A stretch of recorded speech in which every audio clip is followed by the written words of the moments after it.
You know, we hear a lot about the heroes of history. But what if the stories we've all been told are, well, only half the picture?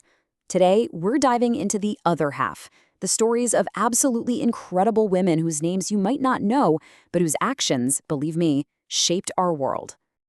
So let me ask you something. When you hear the word hero, what image pops into your head? Is it a king with a crown? A soldier with a sword? For centuries, that's pretty much the picture we've all been given. Well, today, we are going to completely shatter that image. Yeah, because let's be real, these women were not waiting around in some castle to be rescued. They were the pharaohs on the throne, the warriors on the battlefield, the geniuses inventing the future, and yep, even the pirates commanding the high seas. They weren't just a part of history. A lot of the time, they were running the whole show. All right, so first up, let's talk about the women who didn't just have a seat at the table, they built the table. These are the leaders, the rulers, who forged their own kingdoms completely on their own terms. So you've got two totally different paths to power here. On one side, you have Hatshepsut in ancient Egypt. Now, for her to rule, she had to become a king in every single way. She even wore the pharaoh's ceremonial false beard to legitimize her power. Then, on the other side of the world, you have Grace O'Malley, the Irish pirate queen.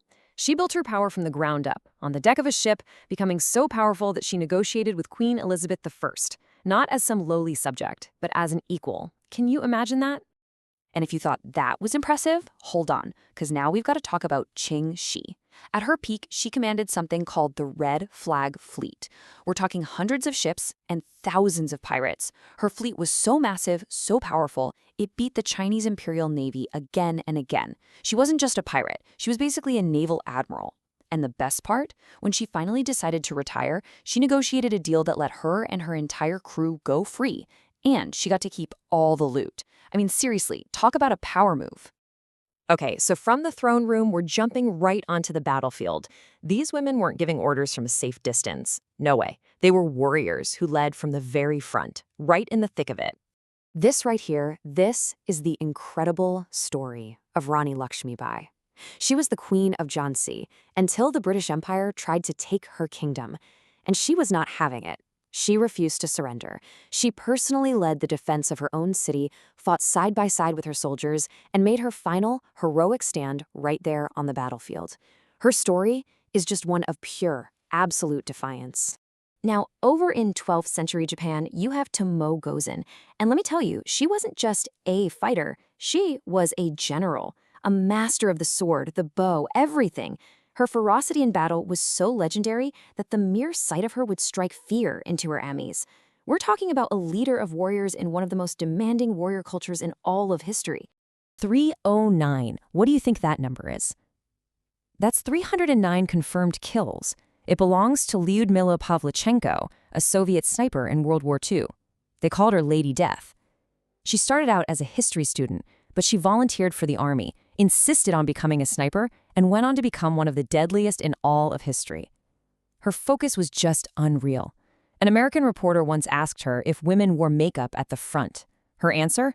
Who has time to think of her shiny nose when a battle is going on? But you know, courage isn't just about what you can do with a sword or a rifle. Some of the biggest revolutions in history didn't come from a battlefield. They came from a single brilliant mind, from women whose ideas literally created the world we live in today. Okay, let's talk about Ada Lovelace. This is amazing. Back in the 1840s, people were looking at an early concept for a computer and thinking, cool, a fancy calculator. But Ada, she saw so much more. She realized the machine could work with any kind of symbol, not just numbers, which meant, she predicted, it could one day create art or music. She wrote the world's first computer algorithm. It's like she saw the entire digital future a full 100 years before it even started to happen. And get this, Hedy Lamarr. You might know her as one of the most glamorous movie stars of her time, but that was just her day job. At night, she was a brilliant inventor. During World War II, she helped invent a secret communication system to stop enemy forces from jamming Allied torpedo signals. It was called frequency hopping. And why should you care? Because that exact same idea is the foundation for the Wi-Fi, the GPS, and the Bluetooth you are using probably right this second. Okay, for our final section, we're going into the shadows. This is about a different kind of courage. Not the kind you see on a throne or a battlefield, but the quiet, deadly serious bravery of the spies and resistors who risked absolutely everything to fight tyranny. In World War II, women like these became the literal stuff of nightmares for the enemy. The Gestapo themselves called Virginia Hall the most dangerous of all Allied spies. They nicknamed Nancy Wake the White Mouse because she was so good they could never, ever catch her. These weren't just cool nicknames, they were titles earned through incredible skill and unbelievable bravery. And that brings us to Sophie Scholl. She was just a 21-year-old student in Germany, and her weapon, it wasn't a gun. It was the truth.